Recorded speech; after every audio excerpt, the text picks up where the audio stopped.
Grabe, nagagalit yung hangin. Ayun guys, kung nakikita nyo po yung ating kisame dun, oh. Tumagas na yung tubig, oh. Hindi pa po namin alam kung saan nanggagaling yung tagas na yan. Siguro sa gilid. Ayan, sobrang lakas ng hangin. Ayan, oh. Ayaw tumigil ng ulan dito. 4 na araw na.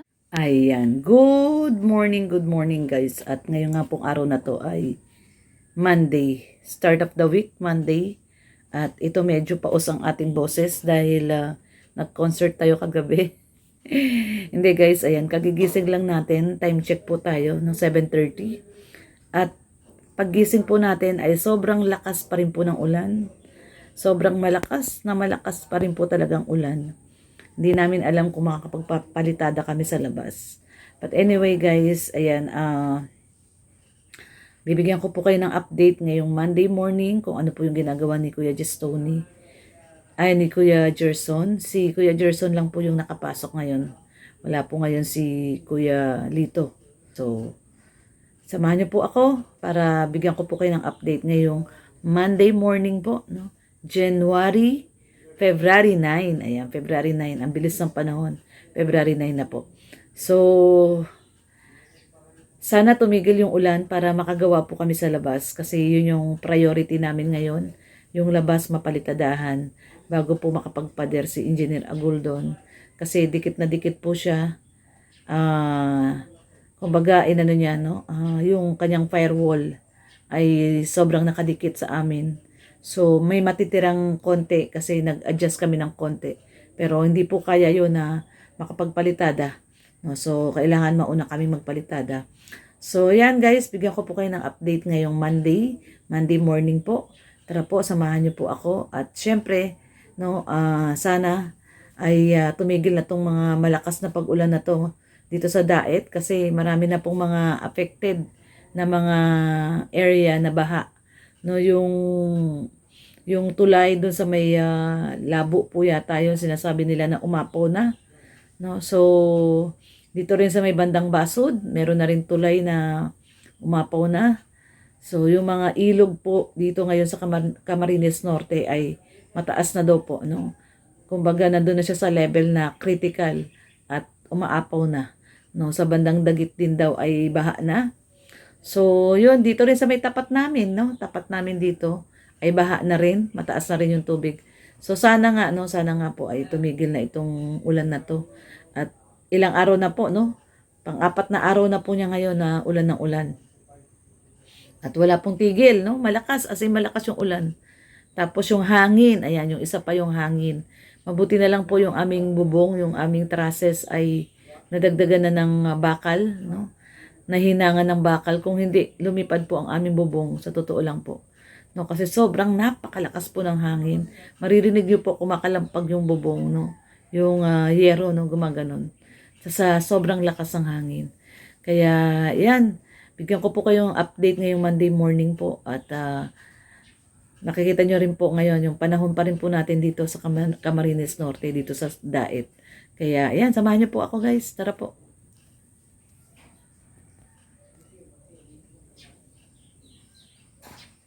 Guys, yung ating latest update ngayong araw ng Lunes. Ayan, tinutuloy muna ni Kuya Gerson tong ating bar counter at malakas pa rin ang ulan, hindi pa rin makakapagpalitada. So, ayan po. At syempre, ayan si Red Noveno. Anong masasabi mo, Red Noveno? At hindi tayo makapagtrabaho. Tinamsod mo yung mukha mo. Hindi tayo makapagtrabaho at ganitong gawa ng panahon, mahirap. Kami nagtatrabaho, ikaw, ewan ko ba't hindi ka makatrabaho. Hindi, ang ibig ko sabihin, hindi sila makapagpalitada. Ay, sa labas, sa loob pwede naman. Siyempre, unahin yung labas. Ano mo? Ano? Hirap na hirap. Ay, grabe. Ano yun? Ano yun? Ano yun? Ano? Agila. Agila yun, agila. Hirap na hirap kasi umuulan. Grabe po guys ang panahon po dito ngayon, no? Ayan, no? Baha na dito. Oh. Ayan po, oh. Yung sinasabi ko sa inyong baha. Umaambong pa pala. Kakatapos lang po ng napakalakas na ulan kaya hindi ako nakalabas kanina. Inintay ko po munang tumila yung ulan at bago tayo lumabas at ang lakas po ng ulan. Kakatapos lang, ayan, tumutulo pa yung ating, walang silbi tong mga ano na to ngayon. Ayun, hindi maka-charge yung ating, hindi sila maka-charge yung ating solar light at ay, grabe ang ulan ay.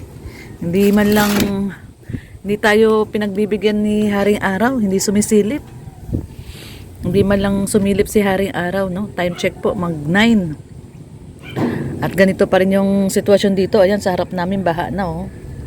Ayan, baha na. Tapos, ayan, dyan, oh, baha na rin, oh. Ito yung sinasabi kong bumabaha lagi, guys. Itong tapat namin na to.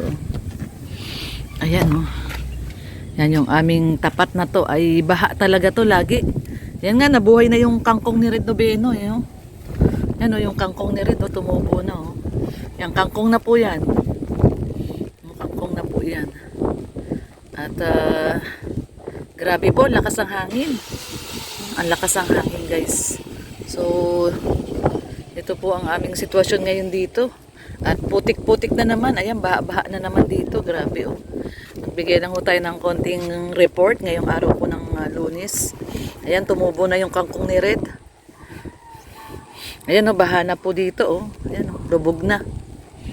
So, ito po ang ating sitwasyon ngayon dito sa ating lugar dito sa may ano. Dito sa lugar natin dito. Dito sa side na to, baha na rin, no? Baha na sila, topper, walang trabaho ang mga tao nila.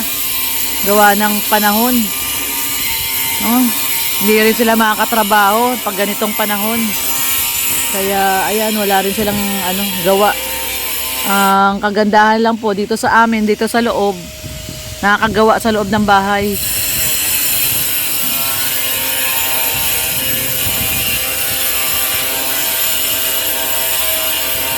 Kuya Gerson, tatapusin na muna yung bar. At ang magandang nangyari lang po ngayon, no? Yung magandang nangyari lang po sa atin ngayon ay ito na. Puno na yung ating balon. Ayan. Nung nakaraang araw, namumroblema po tayo dito sa balon at wala ng tubig. So ngayon, ayan, no, punong-puno yung ating balon, no, guys. Parang dininig ni Lord yung ating panalangin na namumroblema tayo sa tubig. At sabi namin ay wala na yung balon, manipis na lang yung tubig at ilang araw ng maaraw. So ngayon, ayan, no, binigyan tayo ng punong-punong tubig na balon. So yan po yung ating balon at punong-puno naman po siya ngayon ng tubig. Grabe talaga. Okay na po to, Lord. Puno na po. Pwede na po nga, baka pwede tigil na yung ulan. At puno na po yung aming balon. Pero sa nakikita ko, guys, mukhang uulan pa kasi ayun, oh, napakadilim pa po doon, oh. Yung biglang lalakas yung ulan, hangin, napakalakas ang hangin ng ulan. Ganun po katindi yung lakas ng hangin. Nakakatakot, baka yung aming bubong ay biglang liparin. So ayan, oh, lakas ang hangin. So guys, ito ang ating latest update ngayong araw po ng Monday, February 9. Ito po ang sitwasyon namin dito sa Daet, Camarines Norte. 4 na araw na pong umuulan, no? 4 na araw na pong umuulan at madilim pa rin po ang langit, ang kalangitan. Nagbabadya pa rin po ng pag-ulan at napakalakas na hangin. Ayan, no? Grabe yung hangin, no? Ay, grabe yung hangin. Tinatanga yung aking umbrella. So, ito guys, no? For now, si Kuya Gerson lang muna yung gumagawa sa loob, oh. Inaano niya na yung tiles at tatapusin niya yung bar. Tapos ang good news lang po ito, puno yung ating balon. Punong-puno na yung ating balon. Ayan, grabe yung hangin, no? Grabe ang hangin. Bilis lumamig ng kape, Lakas. Lakas ng hangin, eh. Paano hindi lalamig yung kape? Umiikot lang ako, lamig na agad. Yan, lakas ang hangin, no? Grabe. Lakas ang hangin, guys. Ay, grabe lakas ang hangin.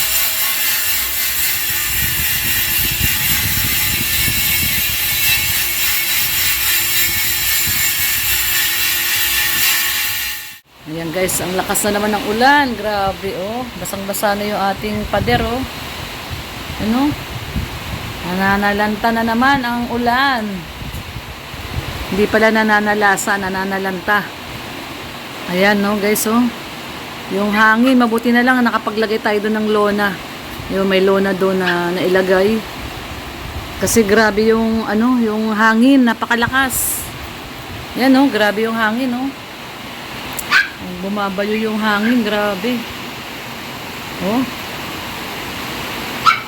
Mapapansin nyo yung hangin, oh.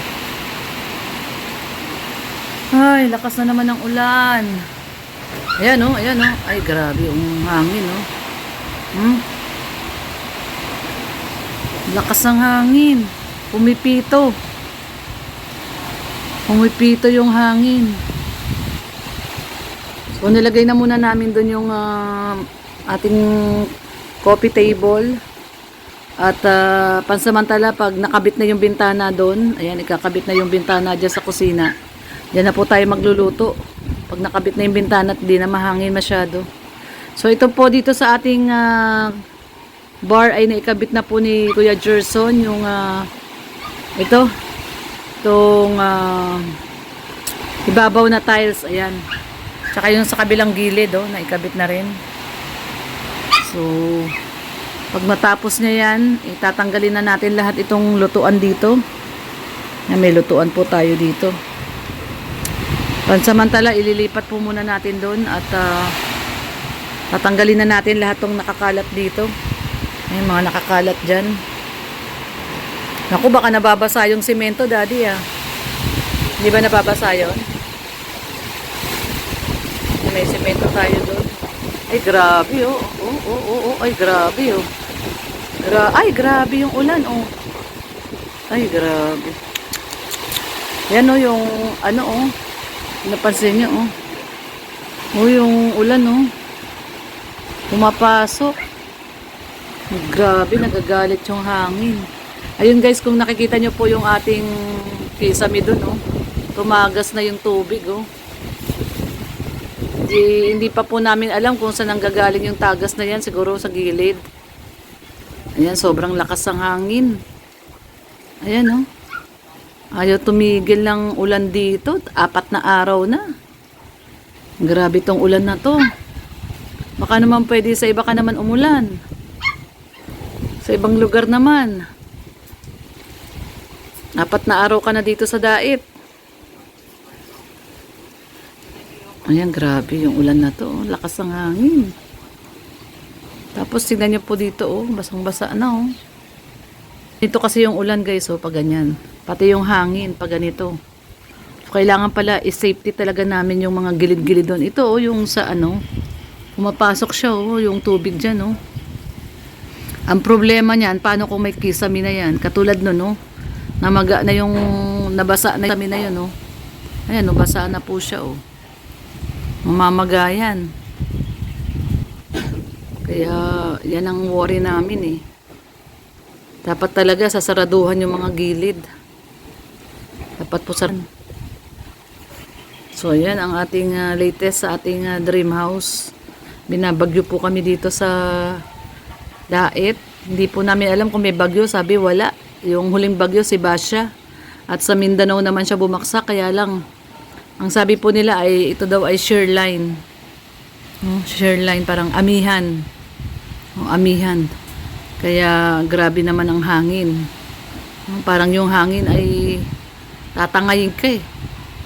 Mahina-hina ka, payat-payat ka, tatangayin ka talaga, eh. Pumapasok yung ulan dun. Yan ang problema namin. Paano kung may pinto na dyan? So mababasa yung pinto. Ayan, guys, oh, kung nakikita nyo yung ulan, oh. Yan yung ulan, oh, pumapasok, oh. Pumapasok yung ulan, oh. Nasa na yung counter, oh. Ayun, nabasa na yung counter kasi pumapasok yung ulan. Masisira yung pintuan pag mababasa ng ulan. Grabe. Grabe ulan to. Ayaw tumigil. 5 araw na. Actually, Friday pa lang umuulan na, eh. Friday, Saturday, Sunday, Monday. 4 na araw na. Ganito po siya kalakas. Pag bumuho siya, talagang sobrang lakas. Ayaw tumigil. Tas ang lakas ng hangin. Grabe. So, ayan po ang ating latest update guys. Ngayong araw po ng Monday, February 9. Ayan, time check po tayo. Ito yung ating oras ngayon, no? 12:40. Umalis po si Kuya Gerson at umuwi muna sa kanila. Yan, lunch break. At grabe. Grabe tong ulan na to. May kasamang malakas na hangin. So, ayan guys, maraming salamat po sa araw-araw po na pagsubaybay sa ating daily update sa ating dream house. Yan, sana nga po matapos na po itong ulan na to nang magtuloy-tuloy po ang ating paggawa. At ang iniisip po namin ay hindi po makakapagpalitada sa labas pag ganito po ang panahon. Pag hindi titigil ang ulan na to, ay mahihirapan po tayong umusad. Kaya sana tigil na ang pag-ulan at tayo ay makausad sa pinapagawa natin dito sa Dream House. Thank you so much po sa araw-araw na pagsubaybay. Ingat po tayong lahat. Especially ganitong maulan po. God bless everyone. Ingat po. Bye-bye.